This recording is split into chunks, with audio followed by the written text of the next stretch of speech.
नमस्कार। आकाशवाणी से विश्व दर्पण के साथ मैं विशाल शर्मा।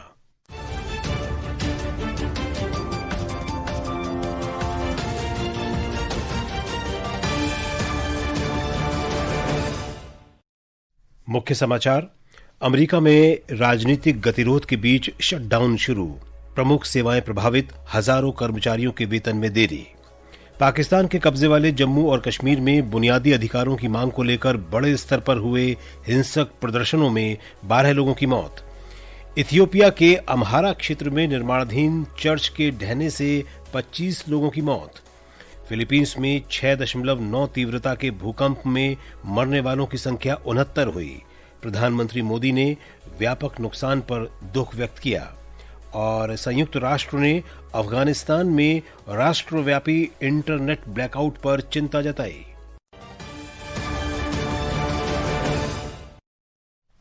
अब समाचार विस्तार से।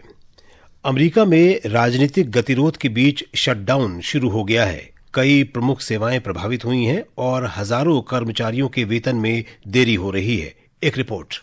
कल समाप्त हुए वित्तीय वर्ष से पहले अमेरिकी संसद के एक अस्थायी वित्त पोषण विधेयक पारित न कर पाने के बाद आधी रात से शटडाउन शुरू हो गया है। ओबामा केयर सब्सिडी में वृद्धि को लेकर सांसदों में मतभेद बना हुआ है। लगभग 7.5 लाख संघीय कर्मचारियों को प्रतिदिन छुट्टी का सामना करना पड़ रहा है। हजारों कर्मचारियों को वेतन मिलने में देरी का सामना करना पड़ रहा है। राष्ट्रीय परिवहन सुरक्षा बोर्ड ने घोषणा की है कि वे 1/4 कर्मचारियों को हटाएंगे। अमेरिकी शेयर बाजार वॉल स्ट्रीट में भी भारी गिरावट देखी गई है। विश्व दर्पण के लिए शक्ति सिंह। पाकिस्तान के कब्जे वाले जम्मू कश्मीर में पिछले 3 दिनों से जारी हिंसक विरोध प्रदर्शनों में 12 लोग मारे गए हैं। बुनियादी अधिकारों की मांग को लेकर प्रदर्शनकारियों की पाकिस्तानी सुरक्षा बलों से झड़पें हुई। आज की हिंसा में नीलम ब्रिज और अन्य जगहों पर हुई मुठभेड़ों में 8 लोग मारे गए।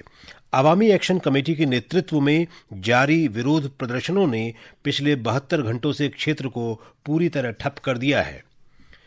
इथियोपिया के अम्हारा क्षेत्र में आज एक निर्माणाधीन चर्च के ढहने से 25 लोगों की मौत हो गई। ये हादसा चर्च में वार्षिक समारोह के दौरान हुआ। बड़ी संख्या में श्रद्धालु उस वक्त चर्च में मौजूद थे।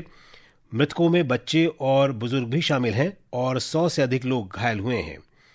राहत कार्य जारी हैं। संयुक्त राष्ट्र महासभा में फिनलैंड के राष्ट्रपति अलेक्जेंडर स्टब ने संयुक्त राष्ट्र सुरक्षा परिषद में भारत की सदस्यता की दीर्घकालिक मांग का प्रबल समर्थन किया है। स्टब ने बहुपक्षीय संस्थाओं में सुधार की आवश्यकता पर बल दिया। उन्होंने बहुपक्षवाद, वैधता और नियम आधारित अंतर्राष्ट्रीय व्यवस्था के महत्व पर जोर दिया। ये सिद्धांत भारत के कूटनीतिक रुख से पूरी तरह मेल खाते हैं।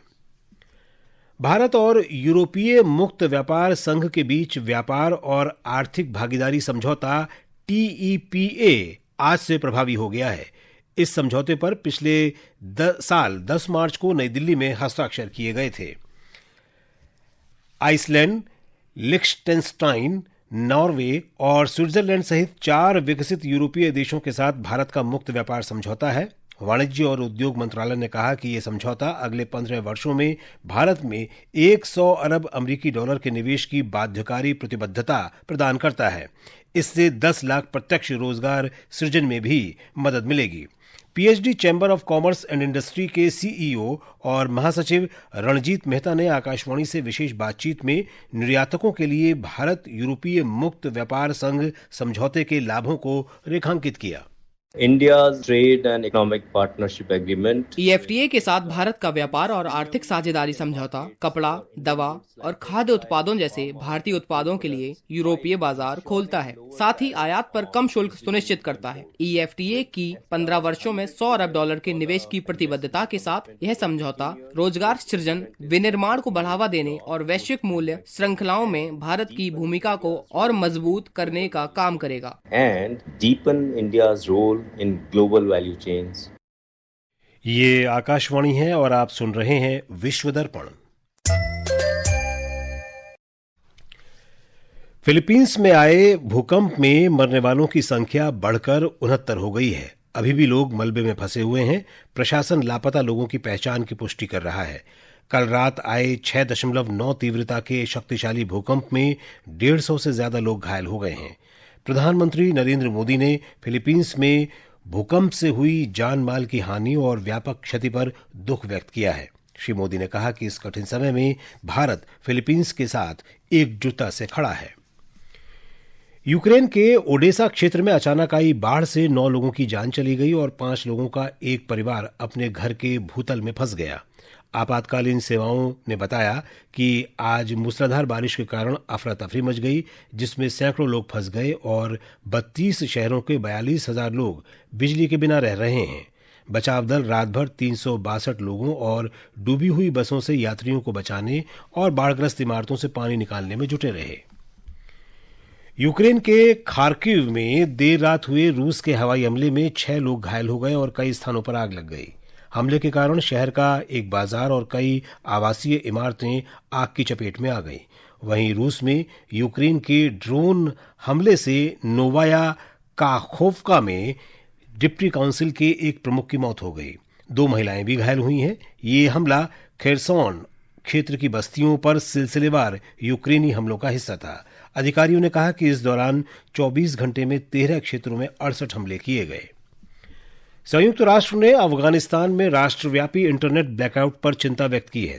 उन्होंने कहा है कि इससे भूकंप राहत प्रयासों में बाधा उत्पन्न हो रही है। दूरदराज के पहाड़ी इलाकों में बचे लोग संचार, वित्तीय सेवाओं और आपातकालीन सहायता तक पहुंच न होने के कारण राहत सहायता से कटे हुए हैं। अफगानिस्तान में संयुक्त राष्ट्र की मानवीय समन्वयक इंद्रिका रतवाटे ने बताया कि सभी टेलीफोन और फाइबर ऑप्टिक लाइनें बंद हैं, जिससे राहत दलों का केंद्रीय कार्यालयों से समन्वय करना बेहद मुश्किल हो गया है। स्वास्थ्य सेवा और बैंकिंग कार्य ठप होने से कुनार जैसे इलाकों में विस्थापित परिवारों की स्थिति और भी खराब हो गई है। बांग्लादेश में डेंगू की स्थिति गंभीर हो गई है और इस साल की शुरुआत से अब तक मरने वालों की संख्या 200 से ऊपर पहुंच गई है। स्वास्थ्य अधिकारियों ने बताया कि मरीजों की लगातार बढ़ती संख्या के कारण ढाका और अन्य प्रमुख शहरों के अस्पताल की व्यवस्था चरमराने लगी है। देश भर में डेंगू के 10,000 से ज्यादा मामले दर्ज किए गए हैं। अस्पतालों में बिस्तरों की कमी एक बड़ी चुनौती बनी हुई है। मोल्दोवा की पूर्व सांसद मरीना टाउबर को प्रतिबंधित विपक्षी एसओआर पार्टी को कथित तौर पर वित्त पोषित करने के आरोप में उनकी अनुपस्थिति में 7.5 साल की कैद की सजा सुनाई गई है। वर्तमान में विदेश में रह रही श्रीमती टाउबर पर 20 करोड़ लेई से अधिक का जुर्माना भी लगाया गया है और उन्हें 5 साल के लिए सार्वजनिक या राजनीतिक भूमिकाएं निभाने से प्रतिबंधित कर दिया गया है। उन्होंने सभी आरोपों से इंकार करते हुए राजनीतिक उत्पीड़न का आरोप लगाया है। और अब खेल समाचारों के साथ हैं शशांक कुमार।